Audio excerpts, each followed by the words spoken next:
Plutôt que de risquer un feu de forêt, conscients du coût économique et humain de la lutte contre les incendies, appréciant de répondre aux attentes environnementales de leurs administrés, certaines collectivités ont fait des simulations et, tout compte fait, accompagner la transition agroécologique n'est peut-être pas le plus mauvais des calculs.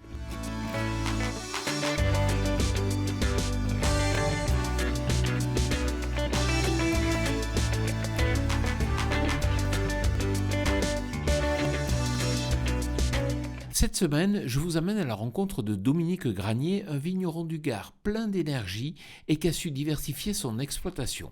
Dominique, pourriez-vous tout d'abord nous présenter votre domaine ? Alors, production, j'ai une quarantaine d'hectares de vignes en agriculture biologique. Je fais une vingtaine d'hectares de céréales. Je faisais du tournesol semences. Je fais des oliviers, des chênes truffiers et depuis peu des clémentines, avec aussi du blé tendre, avec des variétés anciennes. D'où est partie l'idée de réintroduire des troupeaux de moutons ? Mon père, qui a été maire d'Asper, du petit village, pendant 48 ans, a toujours eu des troupeaux ici qui mangeaient l'herbe de la garrigue. Et nous avons eu l'idée, avec la chambre d'agriculture et la mairie d'Asper, d'associer un berger pour transformer un petit peu le village. Et on y est arrivé. Donc ce berger est arrivé, Julien et Élodie sont venus à Asper, ont commencé à manger, à faire manger l'herbe de nos vignes, l'herbe de nos oliviers et l'herbe des garrigues. Et en quelques années, on a transformé le village en agriculture conventionnelle, en agriculture biologique. À quel moment les animaux sont dans les vignes ?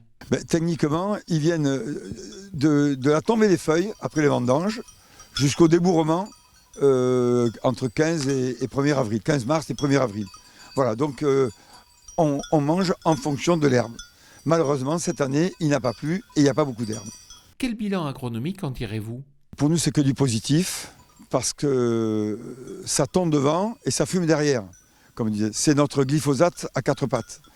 Et c'est que du positif, parce que le berger nous demande à tous les vignerons, je crois 90% des vignerons ont fait le contrat avec le berger pour faire manger les vignes. Donc agronomiquement parlant, c'est que du bonheur. Mais rémunérez-vous le berger ?